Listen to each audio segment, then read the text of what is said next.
encuentra conmigo el profesor William Roque Vargas. Él es curriculista en enfoque por competencias por la Universidad de Occidente de Nicaragua. Con él vamos a hablar sobre cómo desarrollar competencias en nuestros niños y niñas en el aula. Bienvenido, William. ¿Cómo estás, Miss Frida? Un abrazo a la distancia y también hacer llegar el saludo a tu audiencia, que sabemos que es mucha, ¿no? Y bueno, estamos listos para dialogar sobre este tema tan interesante. Así es, algo que nos preocupa mucho a los maestros y en realidad nos preocupa a todos, ¿no? Respecto a cómo podemos desarrollar competencias en nuestros estudiantes. A ver, voy a empezar con un dato. Los seres humanos nacemos aproximadamente con 66.000 millones de neuronas. No interesa el continente, la raza o la condición social. Todos los estudiantes, todos los niños nacen con esa batería enorme de neuronas.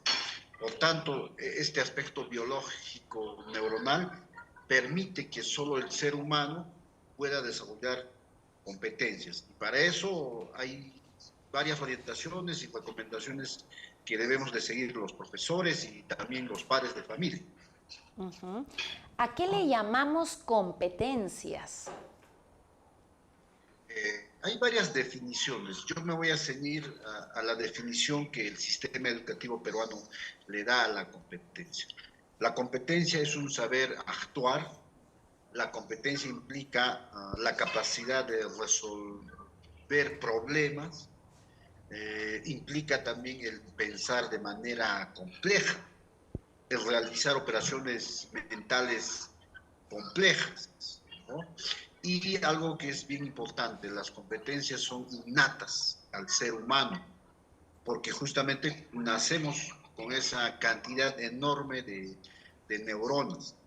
Por tanto, todos nuestros niños están en toda la posibilidad de desarrollar esas competencias, porque nacemos con competencias, pero la idea de la escuela, desde la educación inicial, es que ayude a desarrollar esas competencias. Bien, entonces ahí está la gran labor que realizamos los docentes con nuestros estudiantes. ¿Cómo podemos ayudar a que nuestros estudiantes logren desarrollar sus competencias? Bien, vamos a ceñirnos un poco hasta la educación inicial. Sabemos que nuestros estudiantes pasan por niveles, la educación inicial, la educación primaria y la educación secundaria. Ya desde el vientre de la madre ya existen ya posibilidades de estimulación, ¿no? a estos niños para el desarrollo de competencias. Por ejemplo, las madres ya desde que el niño está en el vientre ya debe hablarles, ¿no? Estimulación Contarles prenatal. historias, e ir promoviendo en ellos el desarrollo, la estimulación a las competencias. Ya en educación inicial hay que dar oportunidades a los estudiantes para proponerles actividades lúdicas, juegos, y a partir de ello los estudiantes van a poder, a través del juego, a través de las preguntas, a través de algunos problemas pequeños para la educación inicial, ellos van a poder empezar a indagar, van a empezar a preguntar, a interactuar entre ellos, a preguntarse el porqué de las cosas. Es decir, la competencia implica darles libertad, pero la maestra de inicial en este caso debe crearles retos, desafíos, preguntas. Así es lo correcto, ¿no? Sabemos que en educación inicial, nosotras, las maestras de inicial, tenemos que desarrollar con nuestros estudiantes 14 competencias, ¿no? Y en esas competencias lo que buscamos es que el niño también viva experiencias significativas que le van a ayudar al desarrollo de las mismas, ¿no? Entonces, ¿desde qué punto se podría decir que una escuela, una aula, ¿no?, que desarrolla competencias, ¿a qué le podríamos llamar, ¿no? Cuando yo digo que esta maestra, este profesor está promoviendo el desarrollo de las competencias. A ver, Básicamente vamos a irnos al aula. Obviamente, en primer lugar, el profesor, la profesora debe tener una planificación por competencias. ¿Ya? En su planificación debe presentarse situaciones significativas, experiencias de aprendizaje significativas, retos, desafíos para los estudiantes. Pero ya en el aula, lo que el profesor debe de demostrar o debe mostrar a los estudiantes son retos, son desafíos.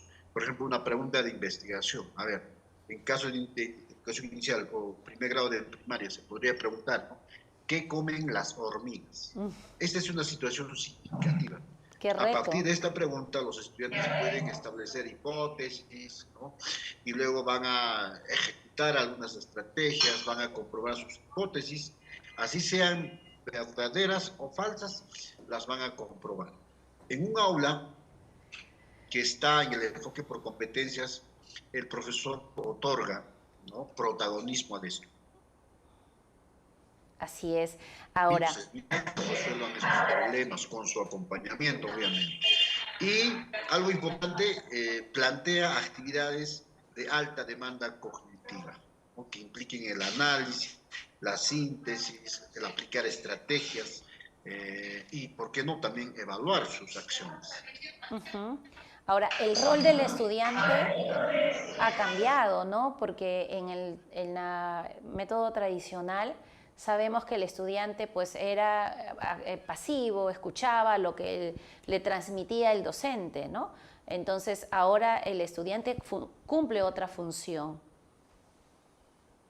Por supuesto, tradicionalmente o la escuela tradicional exigía que el estudiante sea pasivo, receptivo, y su herramienta principal era la memoria, memorizar las cosas, fechas, datos, repetir acciones que el profesor indicaba. En el enfoque por competencias, el estudiante es protagonista, eh, recibe retos del maestro y hace todo lo posible por resolverlos. También el estudiante utiliza ya sus habilidades de orden superior, ¿no?, el razonamiento, la creatividad, el pensamiento crítico. Y algo que quisiera también puntualizar es que en el enfoque por competencias no es que se desconozca el conocimiento. El conocimiento es parte de la competencia, pero ya no lo es todo, sino es un medio, es una herramienta para conseguir desarrollar competencias. En el mundo actual, la gran mayoría de sistemas educativos del mundo están enfocados por competencias. Por tanto, los maestros, los padres de familia tenemos que entender también esta importancia, ¿no? Y en la misma evaluación, que ya no es por números, sino por letras o por descripciones, se va a evidenciar este desarrollo de competencias. Claro, sabemos que la evaluación es desde el enfoque formativo y es cualitativo, no cuantitativo. Ahora, ¿en cuánto tiempo, acabamos de terminar el año escolar, en cuánto tiempo se logra desarrollar o cumplir con una competencia? A ver, el enfoque por competencias es distinto al enfoque por contenidos de los cuales por lo menos nosotros nos hemos educado, ¿no?, en la educación básica. En realidad, las competencias no terminan de desarrollarse nunca.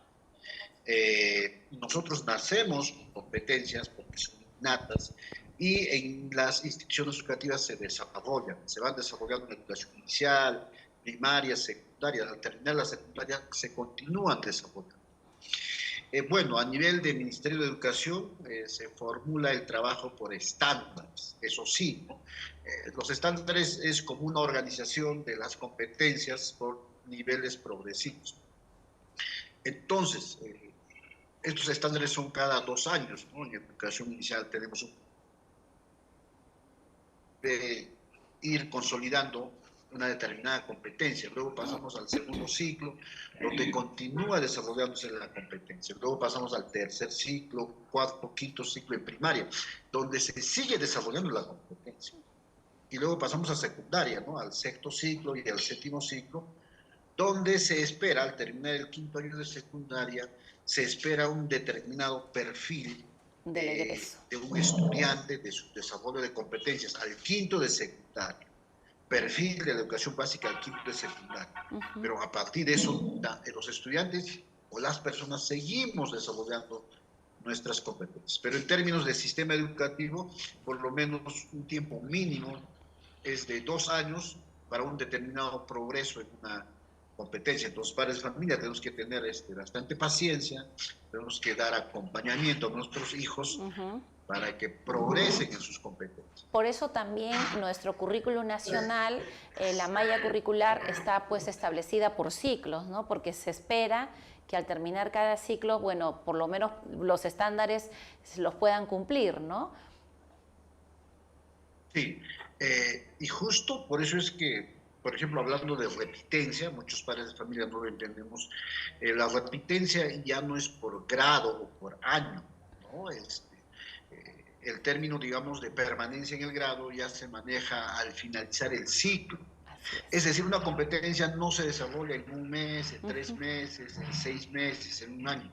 Por lo menos requiere para su progreso 2 años, ¿no? Y luego va a seguir desarrollándose mucho más. Entonces es importante entender el enfoque por competencias.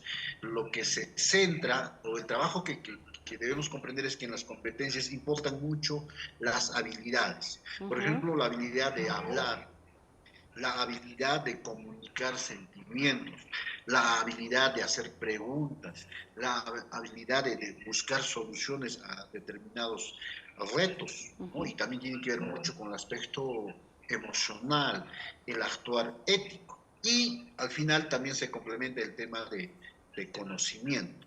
Eso es algo bien importante. Antes el enfoque por competencias, el centro de todo era el conocimiento, el contenido, pero en el enfoque por competencias se tiene que considerar las habilidades, las actitudes, el actuar ético y obviamente los conocimientos. Es un todo, apunta a un desarrollo integral de las personas. Así es. Profesor William, quiero agradecerle. En realidad nos toca hablar mucho más, pero habría que hablar también sobre la evaluación, por qué formativa, qué es la retroalimentación, qué es información que los papás, las mamás tienen que manejarla para que puedan comprender y puedan nuestros estudiantes lograr esas competencias que tanto queremos. Segundos para que se despida. Simplemente acompañemos, demos soporte emocional a nuestros hijos para que ellos progresen en sus competencias y tengamos realmente seres humanos integrales, ¿no? Que sepan pensar a nivel superior, que sepan resolver problemas y que actúen de forma ética. Esa es la educación que requerimos para el siglo XXI. Un abrazo, Miss Frida, y un abrazo a toda tu audiencia y a todos los escuchas. Muchas gracias. Muchísimas gracias, profesor.